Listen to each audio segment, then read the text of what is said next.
and blue for me and you. And I think to myself, what a wonderful world.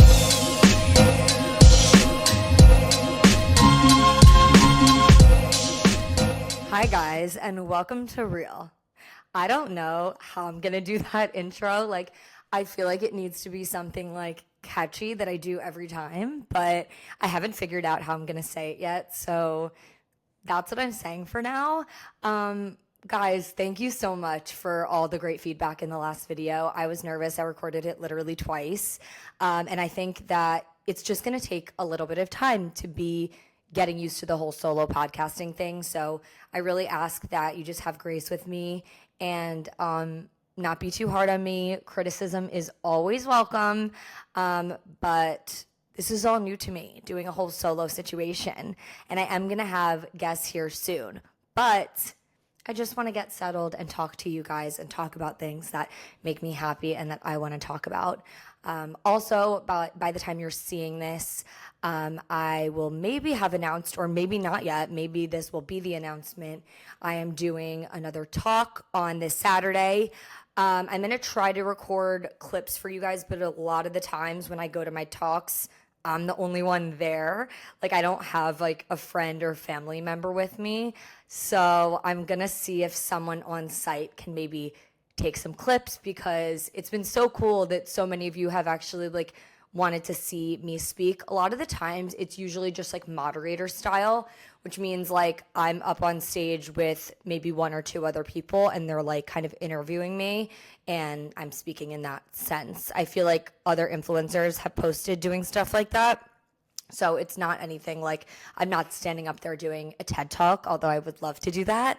It's usually moderator style, and that's how I prefer when I'm speaking to a group of people, because I feel like it's so much more interactive versus me going up there and preaching at a bunch of people. I'd rather like know what people want me to answer versus me just going up there and preaching at everyone. And yeah, that's just a little bit of notes for before I get into everything. I also want to quickly touch on Miami.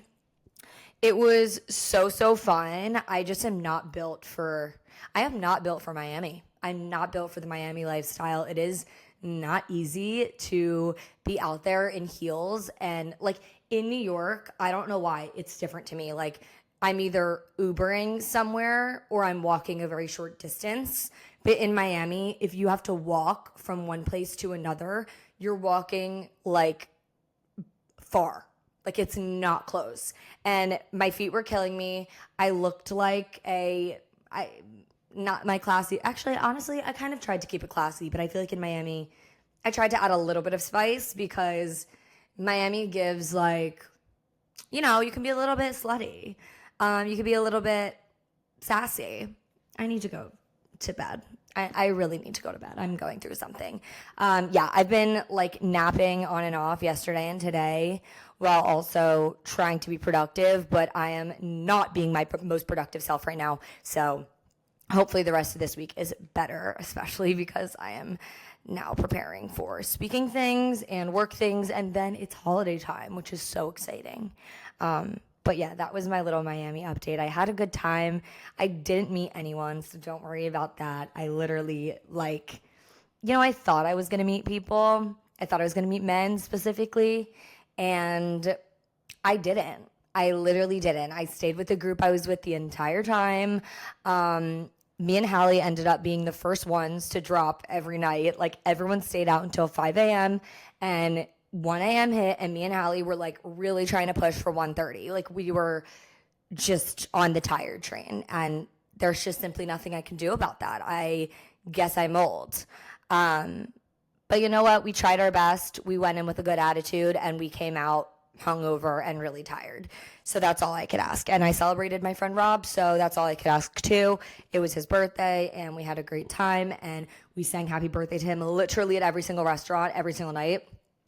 So that was cute and fun and made me feel very grateful for all the friends I have. And I don't know, it was just a really good time. Also, do you guys ever feel like the times that you actually just get to sit home with your friends and hang out are the best times. Like, that's when I'm laughing the hardest, when I'm just like in my pajamas with my friends at home, or just like doing like kind of like ratchet like things that aren't going out. I don't know. Like, my like sober kind of, not even sober, but just like sitting at home with friends vibes are, I feel like, when we end up having the most fun. So on Sunday night, we literally laid outside at one of my friends' houses at night in sweats and ordered sushi, and just like, we're being hilarious. We played fishbowl, which I learned from Hallie and Jazz actually. And it was so much fun. Just lots of laughs, and yeah, it was a great time. So that's my basic Miami roundup. But today I'm really excited about this episode. I actually thought of the idea last week right after episode number 1 aired, because obviously, or maybe it's not obvious, fitness is a part of my almost everyday life. I don't work out every day, but I work out a lot of days. And it just made me think of my journey and how far I've come when it comes to my love for fitness. And so I really wanted to take you guys through that today and get real about what my fitness journey has looked like, what it looks like now, and how it's improved over the years. So back in the day when I was a gymnast, I was a competitive gymnast my whole life. That was my built-in workout. And so that made my life a lot easier, only because I didn't have to think about moving my body. I was just thinking about the gymnastics moves and my routines. I wasn't thinking about conditioning. I was just being forced to condition. And I did that for most of my life until college. So when I got to college, I kind of looked around and was like, all right, I don't do gymnastics anymore.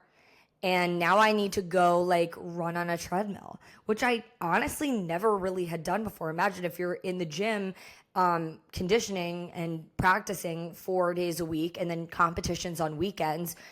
You're not really taking the extra time, or at least I wasn't, to get on the treadmill or to do other things. So getting to college was hard because everyone makes you fear the freshman 15 so much, A.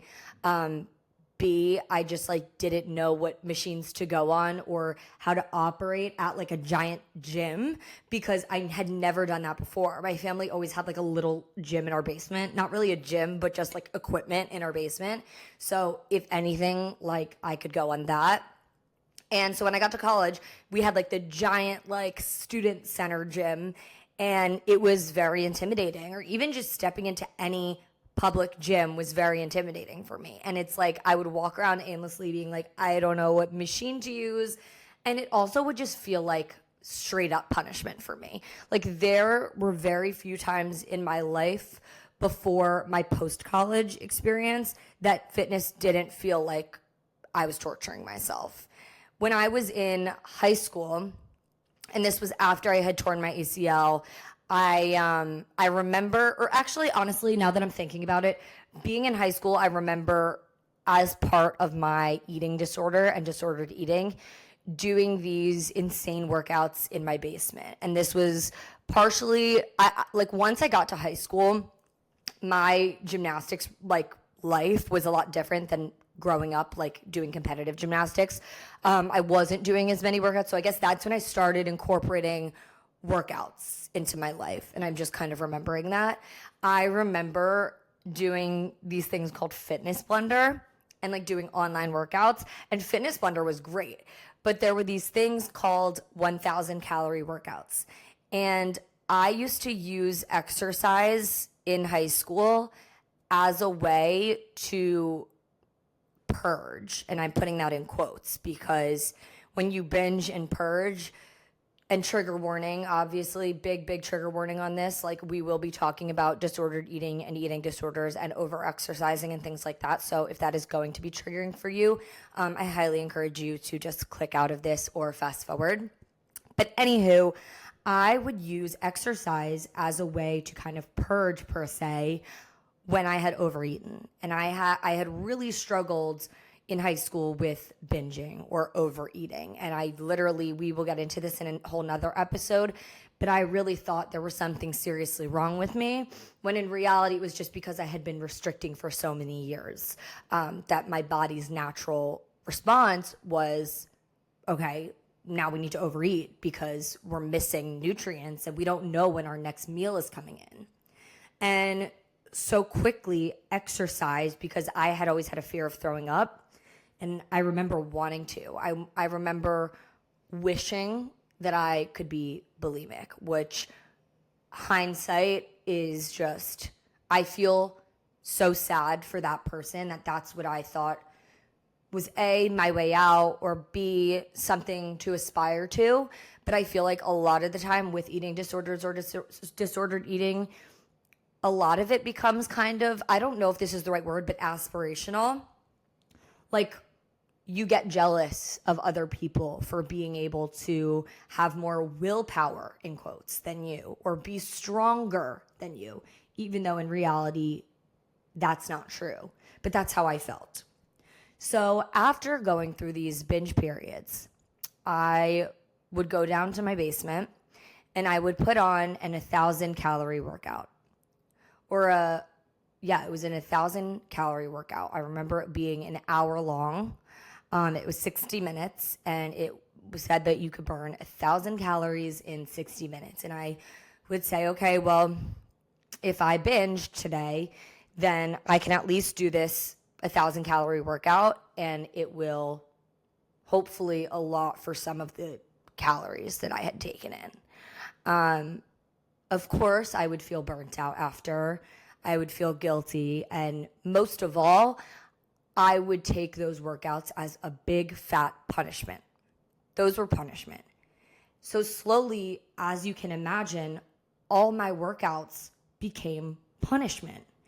And my whole life, gymnastics was never punishment. Gymnastics to me was never a workout. I mean, subconsciously it was, but I wasn't doing it for the workout. I was doing it to train and for the skill of it. But when I thought of working out, I thought my perspective just changed. It became like, oh, this is something you do for thinness. And I knew that it could help my mental health. I knew that there were other physical benefits, but I couldn't focus on them. I couldn't see them because all I could think about was the fact that if I work out so freaking hard, that's going to help me be thin and get to my goals. And I was not overweight. I was not even remotely overweight, but I looked at myself as that. And I looked at myself as someone that needed to work out more and to not eat. So you can imagine my mindset was extremely all or nothing. So when it came to my workouts, it was the same thing. I got up and I said, if you work out, you can't just walk for 10 minutes. You can't just do a 30-minute abs or 20-minute Pilates or whatever it may be. If you're going to go to the gym, you're going to work out for a full 60 minutes, even more, and you're going to do sprints, and you're going to do weights, and you're going to do high-intensity interval training. I would look up what's going to burn the most fat, what is going to burn the most calories in the least amount of time. And that's what I would do. That was my mindset going into exercise. And so as you can imagine, I couldn't remember a time that exercise wasn't toxic for me. So now we can fast forward to when I went to college and when I walked into those gyms and I was like, oh my God, like, what do I even do here? And I just wanted to run on the treadmill and do sprints and go on the spin bike but I wanted to do HIIT, and I couldn't really do that in my dorm room. And so I remember then kind of feeling that shift to like, okay, I'm in an actual gym. How can I burn the most calories here? And in college, I, for a short period of time, felt like my binging, because I was reading intuitive eating and trying to practice intuitive eating, had gotten a lot better. But I still struggled a lot. And I also lost a lot of weight in the beginning of college because I was really struggling with anxiety. And I was really anxious about just being in college and being in a new environment. So I was having a really hard time eating. So I remember trying to work out, but feeling like, again, I do this because I need to remain thin. And if you have struggled with disordered eating in the past, you know that when you lose weight or when you can't eat, it's almost like when you see your weight drop by accident, it's like a fun surprise. And that's how I felt. And so when I would go to the gym, again, the motivation would be, okay, well, I have to maintain this. And so I wasn't doing maybe crazy 1,000-calorie workouts, but my motivation for going to the gym and for working out was I need to maintain this body that I'm in. It can't change. I can't gain weight. It was like almost a fear tactic for me. Like I would go there like out of straight up fear. Then fast forward to another phase in my life where I was abroad. I was struggling with kind of like an Adderall abuse issue. Not really quite abuse, but I was put on Adderall my sophomore year of college. And when I went abroad, I was really in the thick of, again, I had lost so much weight that it had become an eating disorder because I started using the Adderall as a way of not eating. And I remember I never needed to work out. I thought, oh, I'm so thin. I couldn't work out like physically because I was so thin and I didn't have the energy. I could barely walk upstairs because I just wasn't eating. And so I thought to myself, well, I don't need to work out, or I physically can't work out, even though I needed to move my body for my mental health. And because I've always struggled with anxiety, obviously that is something that is vital for, helping anxiety and helping depression. And now I know that. But back then I completely lost touch with all things fitness and movement. And it was an extremely, extremely depressing and sad time for me. I did not recognize myself at all. And fitness played actually a really big role in that. Like, I can't explain it, but losing that ability to go and have free movement, even if before it was for punishment, I feel like there were little glimpses of me enjoying high intensity interval training or me enjoying boxing or doing things like that. Like there were moments where I still enjoyed it. I had just lost sight of all of that. And so I had lost myself because I truly love fitness. I love it at my core, but it was almost like I learned to hate it.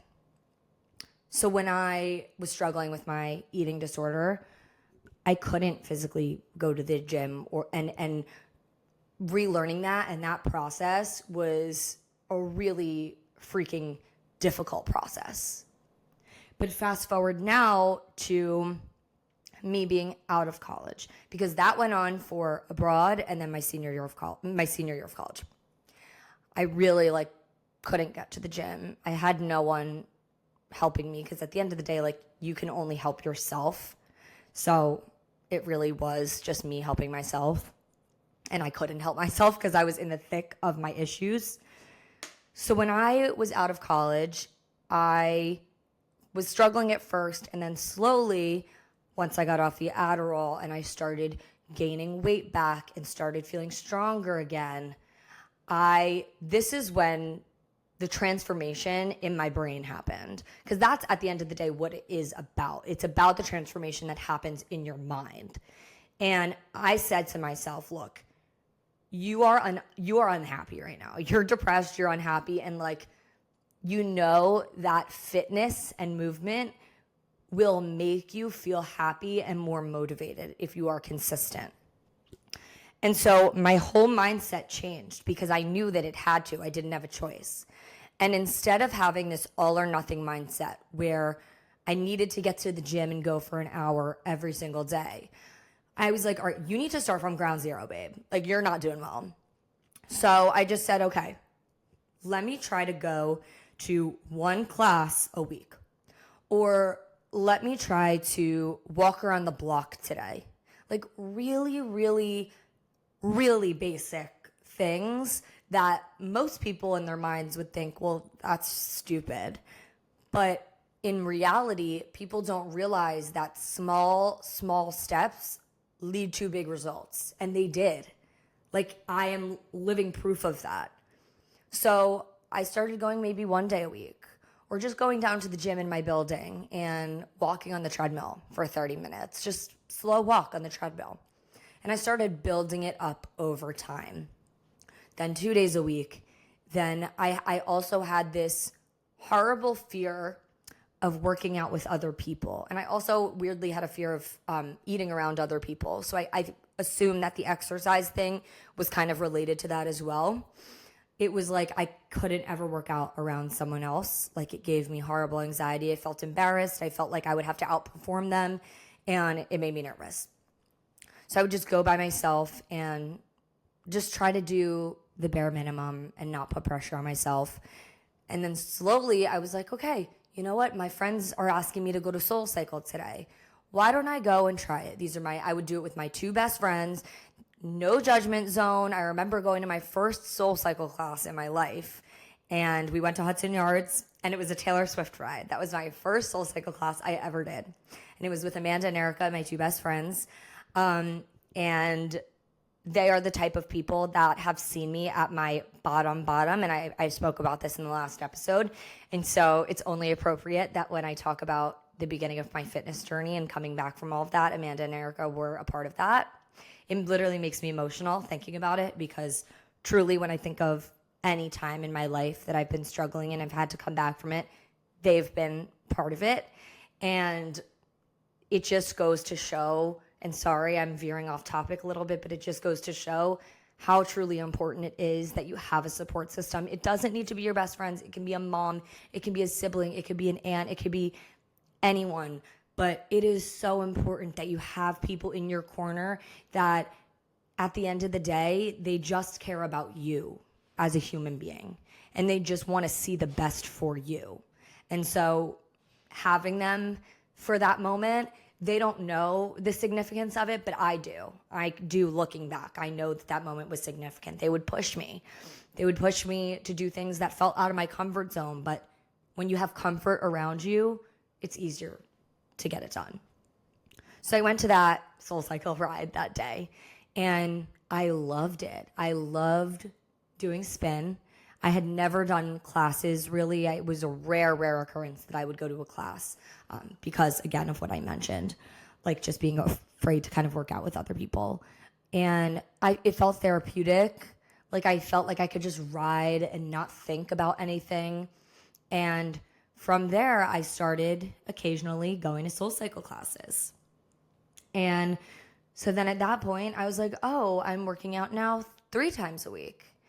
And so on and so forth. Like as years went on, it just built up more. And then eventually I reached out to a personal trainer, and I started relearning to lift weights again, because in gymnastics, it was just conditioning. It was free weight, but I never like really learned the right form and how to lift weights.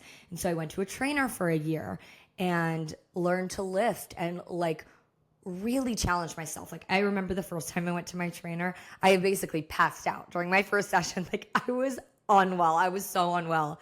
But like he taught me also, like I forgot what it was like to commit to something. In gymnastics, I was committed. Like I had to go every day. I lost my motivation. I lost my commitment. I lost my drive when I was going through my eating issues. Like I just lost it all. I lost myself. And so going to all these new fitness classes, as crazy as it sounds, I was finding myself again. I was finding joy in movement. And that is the most beautiful thing in this entire journey. After that, that's when I really felt like I took off. And I think one misconception is that like my body would change, and maybe it has, or I would lose a bunch of weight, or I don't know, like certain things would happen to me if I like got back into fitness and I was working out more often. I realized that it didn't fucking matter.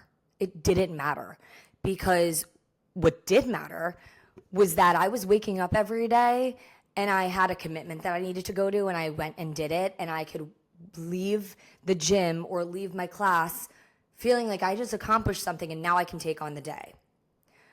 I would feel the endorphins in my body, and it would help me with my depression and my anxiety. Like those were the things that made me joyful and happy. And also the fact that if I didn't feel like working out one day, or if I didn't want to work out any of the days of the week, I was just feeling like I was having a tired week, I could go for long walks. It was no longer about the all or nothing mindset. And that's the biggest thing that I've learned in life to date. Like, nothing should be an all or nothing mindset in this life. Everything is about balance. And that, I feel like, is really the theme of my podcast and of my life. Everything is about balance, and that includes fitness. And so learning balance and learning joy in fitness. And I've also kind of chosen, I mean, I use the word fitness now, but in the beginning, I decided that I wanted to use the word movement instead of fitness. And I talked to my parents about this as well, because fitness to me always had a bad connotation, or working out. I would always say, oh, I need to work out. And so it would feel like something that I had to do. It would feel like a chore. Whereas movement could be anything. You could move from your bed to the fridge. But, like, you know what I mean? Like, movement could literally be going to CVS, but going to a farther CVS to get your groceries or your whatever you need, and just coming back. And so I learned that there is joy in movement, and I would have a lot of frustration and a lot of just not good vibes towards fitness. And so I kind of reframed the way I thought about it, and it really helped. And so let's talk about now. Let's talk about where I'm at now and how I feel about fitness and movement and what I'm loving. So I, over the last few years, have gone through so many different classes, which I've learned to love, love, love classes. How crazy. I used to hate them. I used to feel embarrassed at them. I felt weird. You got to always bite the bullet. Like, you got to just get through the first couple or the first one. Walking into a studio by myself when I've never been before is probably the most traumatizing thing I've ever experienced in my life. Like, walking into a new Equinox location, new gym location that you've never been in before, and trying to find the locker room is actually the most humbling experience I've ever had. Like, so now I always say, like, if I'm going to go to a new gym, if I'm going to go to a new class, I prefer to do it with a friend or a group of friends, because walking in there gives me fucking anxiety. Like, and I don't know if anyone else relates to that, but I feel out of place and weird. And so if I ever want to try something new, I'll go with a friend that either has tried it before and knows the ropes already, or will just try it with me so I can feel like we're not weird, because we're both lost, not just me looking around aimlessly.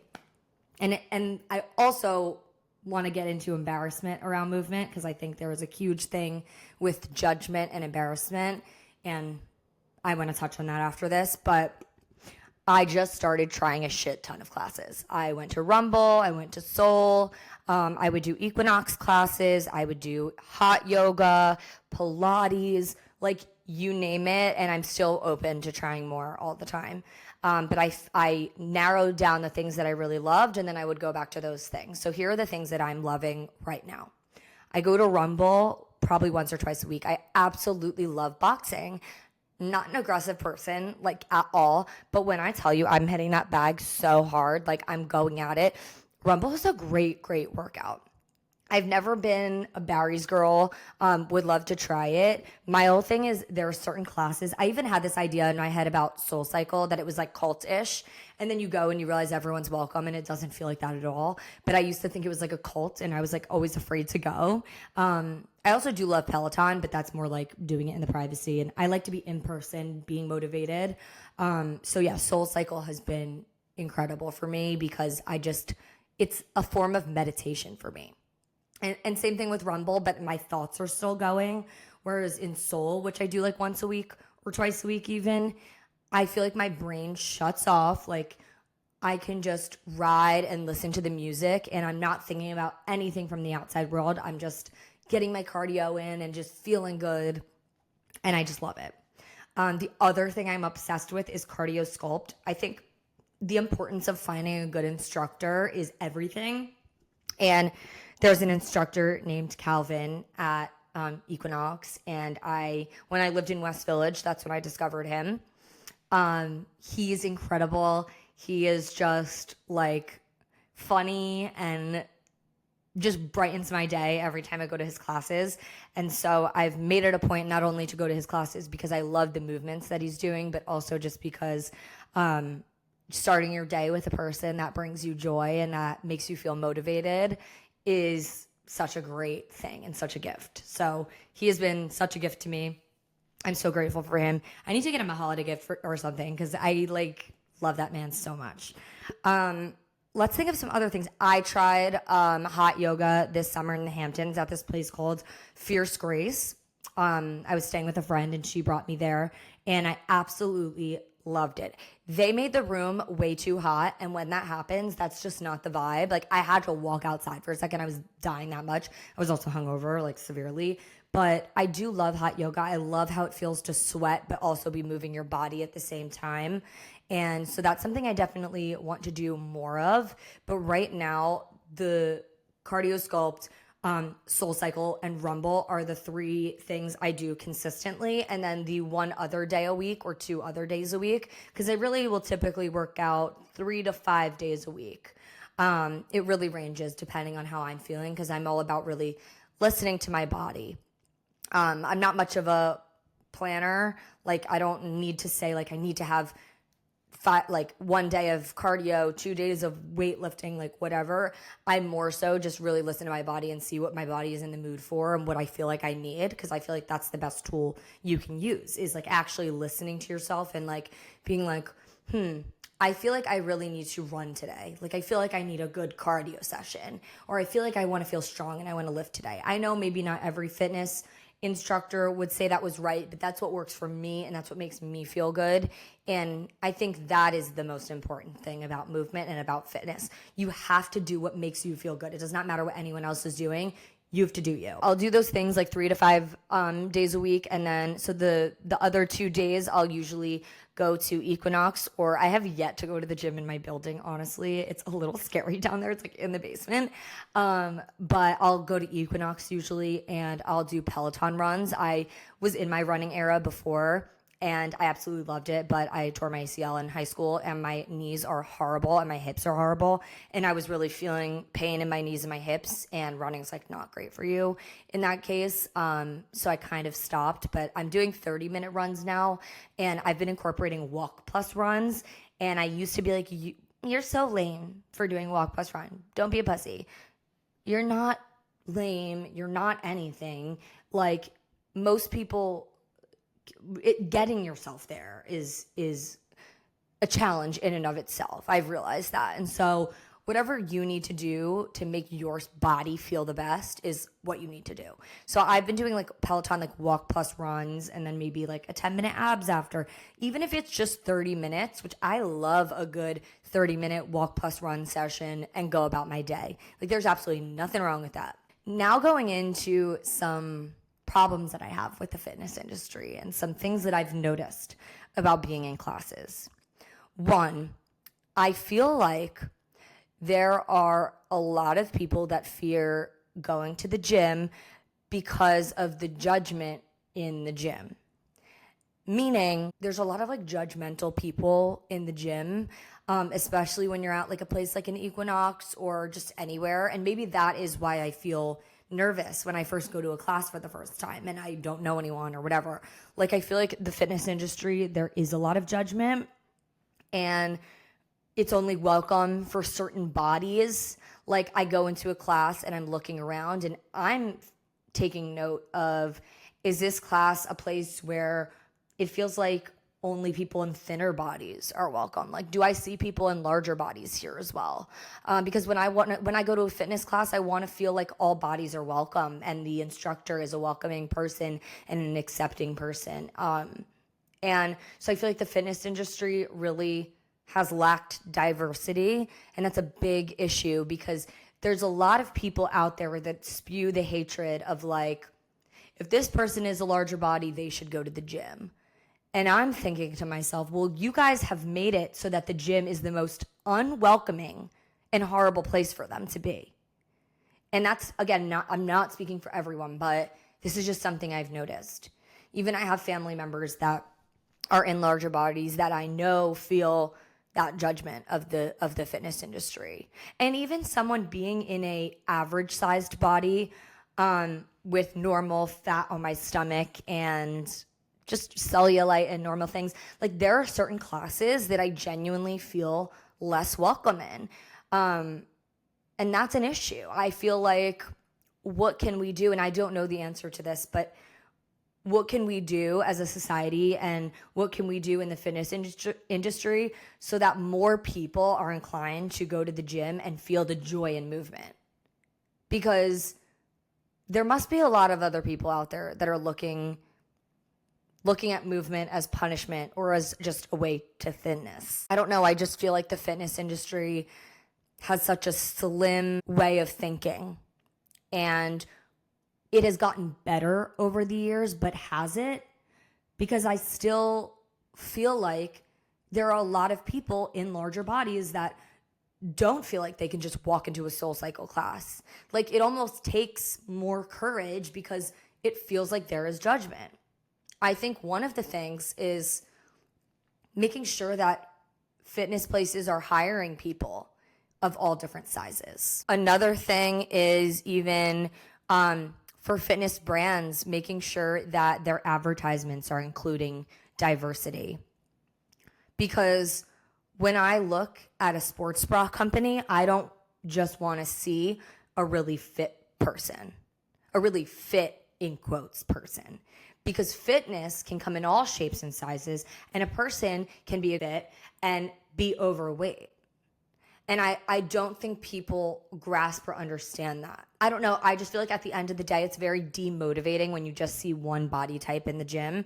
And I think it would be super helpful if brands, fitness brands, and gyms and anyone in the fitness industry can really make sure they are including all bodies of all shapes and sizes so that everyone feels welcome in that environment. And also, I think it's really important, and this is for everyone that goes to the gym or goes to a class, I think it's extremely important to be kind to people, to make sure, even if you're not intentionally looking at someone the wrong way or staring at someone, you smile at them, you talk to people in your classes. You never know what someone's going through. You never know if someone feels uncomfortable in the class or if it's their first time. And so I think just as a society in general, it's super important that we try to make everyone feel welcome, because I have definitely been in some classes where I have felt some weird vibes from people, and it has made me feel very uncomfortable.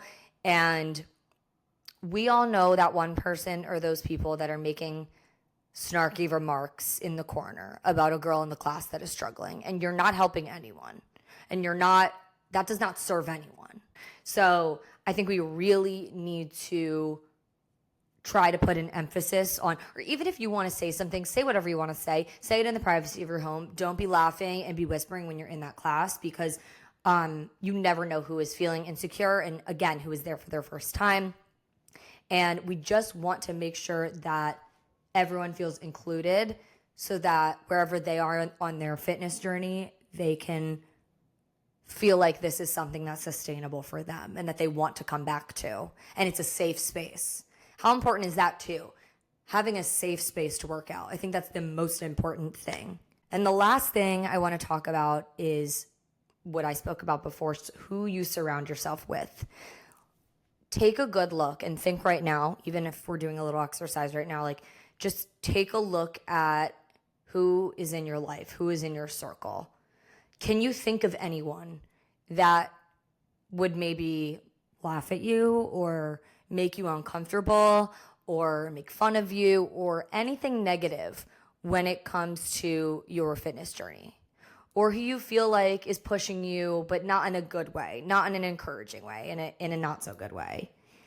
Think about that and think about boundaries, because it's so important. And maybe your fitness journey is not something you actually want to share with them at all, and not something you want to involve them in. And then now think in your head, maybe even close your eyes and think in your head about someone in your life that has always made you feel included and welcome and safe. That is someone that you want to include in your fitness journey. And that is someone that you want to bring to a gym with you and experiment and try new things with. And I think also there's always room for improvement. So if there are people in your life that you feel like have been a little too hard on you, I even have experienced this in the past with my parents. My parents not realizing that when they were telling me to go to the gym, they just wanted me to do it for my mental health. But because I was naive and I was young and I was going through a lot, I would take it as my parents think that I'm I'm using this, fat is not bad, but I back then my mindset was that fat is bad and I don't want to be that, and my parents will think I'm fat. My parents think I'm overweight. My parents think I'm fat. My parents think that I look bad and I need to go to the gym because I look bad. And it's okay to set a boundary and to be like, look, when you tell me to go to the gym, even though you claim that it's just for my mental health, there's not 1 ounce of me that believes you, because I have my own issues. And so it's actually not helpful at all. And the only person that is going to be able to motivate me to go is me.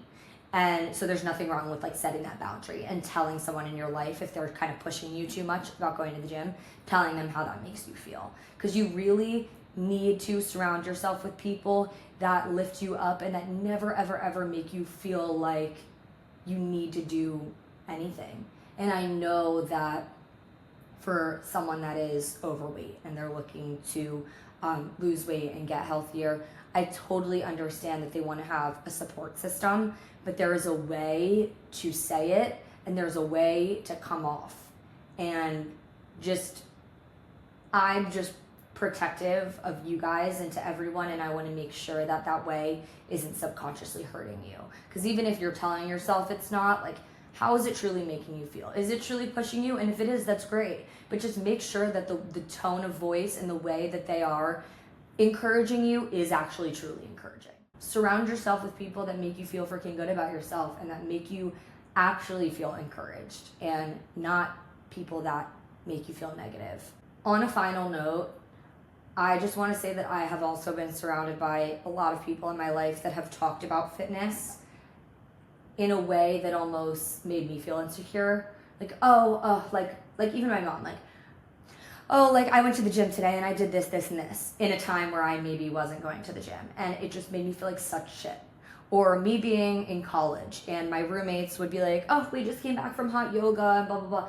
I know that's a me problem, that's a me insecurity, but I was going through it and I was feeling like shit. And sometimes I don't, and maybe I'm wrong on this, but I just don't think it's wrong to set a boundary and to be like, look, I'm actually going through something right now where talk of fitness is making me feel like really insecure and like bad about myself. And I would just really appreciate it if when you did go to the gym or when you are thinking about going to the gym, the dialogue doesn't maybe include me.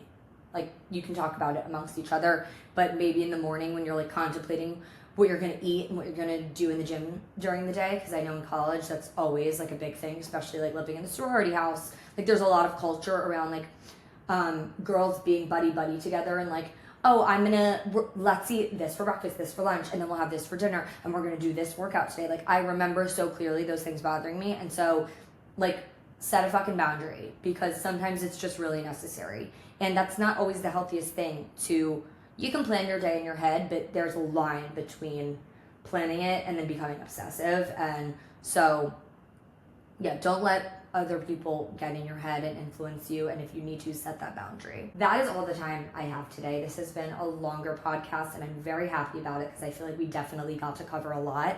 I do want to come on Instagram and answer more questions if you guys have them about fitness and my fitness journey and anything I can do to help you guys. So please make sure you follow Real with CW on Instagram, and I am going to be answering all of your questions. Thank you guys so much for joining in today. This was such a fun episode to film, and I really feel like I got to cover a lot, and we will definitely cover more on the Instagram. So if you haven't given me a rating and review yet, make sure you do that. Make sure you subscribe to my YouTube channel. Leave some nice things in the comments below if you feel like it.